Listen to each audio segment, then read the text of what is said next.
നമ്മൾ എടുത്തു വച്ചിരിക്കുന്ന ബീഫ് വേവിച്ചെടുക്കുന്നതിന് വേണ്ടിയിട്ടുള്ള ഐറ്റംസ് ഇതാ നമ്മൾ തയ്യാറാക്കി വെച്ചിട്ടുണ്ട്. മഞ്ഞൾപ്പൊടി, ഉള്ളി ചതച്ചത്, മുളക് പൊടി, മീറ്റ് മസാല, അതുപോലെ തന്നെ ഇഞ്ചി വെളുത്തുള്ളി പേസ്റ്റ്, മുളക് ചതച്ചത്, വേപ്പില. ഇതൊക്കെ നമ്മൾ അതിലേക്ക് ബീഫിലേക്ക് ഇട്ട് കൊടുക്കാൻ പോവാണ്.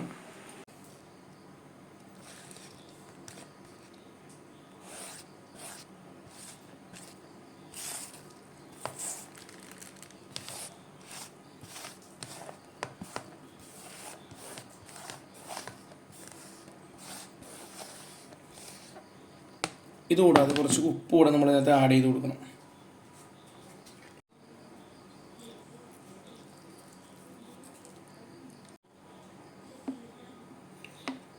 പിന്നെ കുറച്ച് വെളിച്ചെണ്ണ കൂടി നമ്മൾ ആഡ് ചെയ്ത് കൊടുക്കണം. 1 ടീസ്പൂൺ തൈര് കൂടെ ഇട്ട് കൊടുത്താൽ നന്നായിരിക്കും.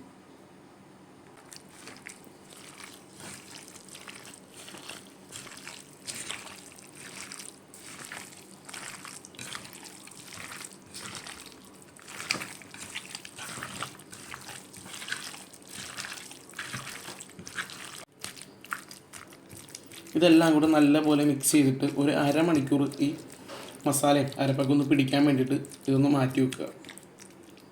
നമ്മൾ ബീഫ് വേവിക്കാനായിട്ട് അടുപ്പിലേക്ക് വെക്കുമ്പോൾ കുറച്ച് വെള്ളം കൂടെ അതിൽ ചേർത്ത് കൊടുക്കുക.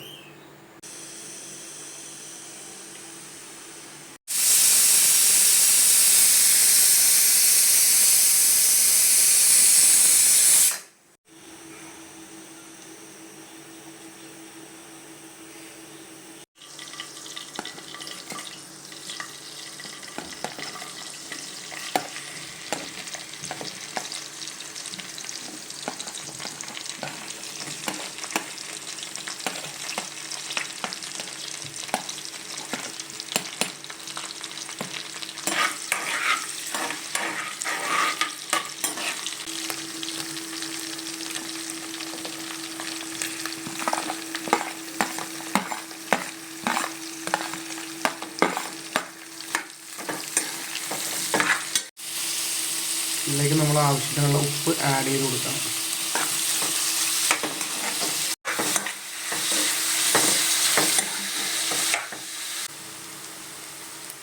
സവാള ഒന്ന് വാടിയപ്പോഴത്തേക്കും നമ്മൾ അതിലേക്ക് കുറച്ച് മഞ്ഞൾപ്പൊടി ചേർത്ത് കൊടുത്തു.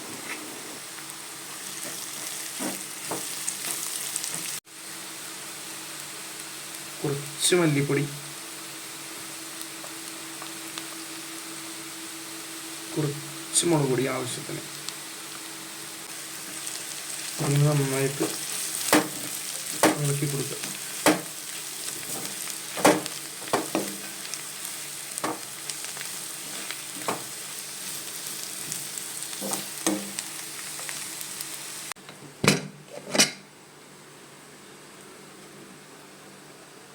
വാവ്, അത്യാവശ്യം നല്ല രീതിയിൽ വെന്ത് കിട്ടിയിട്ടുണ്ട്.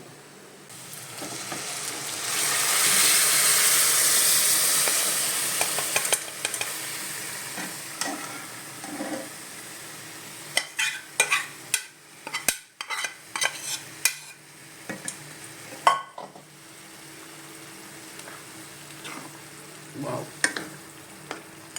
നമ്മുടെ ബീഫ് കറി തയ്യാറായിട്ടുണ്ട്. ഫൈനലായിട്ട് നമുക്ക് കുറച്ച് കുരുമുളക് പൊടിയും കൂടി ഇതിനകത്തേക്ക് ഇതിൻ്റെ മുകളിൽ ഇങ്ങനെ ഇട്ട് കൊടുക്കുക.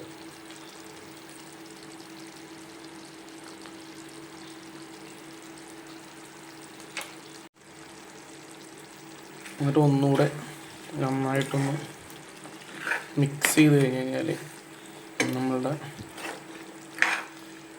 ബീഫ് കറി, അതായത് ഞാൻ ഉണ്ടാക്കുന്ന ടൈപ്പ് ബീഫ് കറി റെഡി ആയിട്ടുണ്ട്.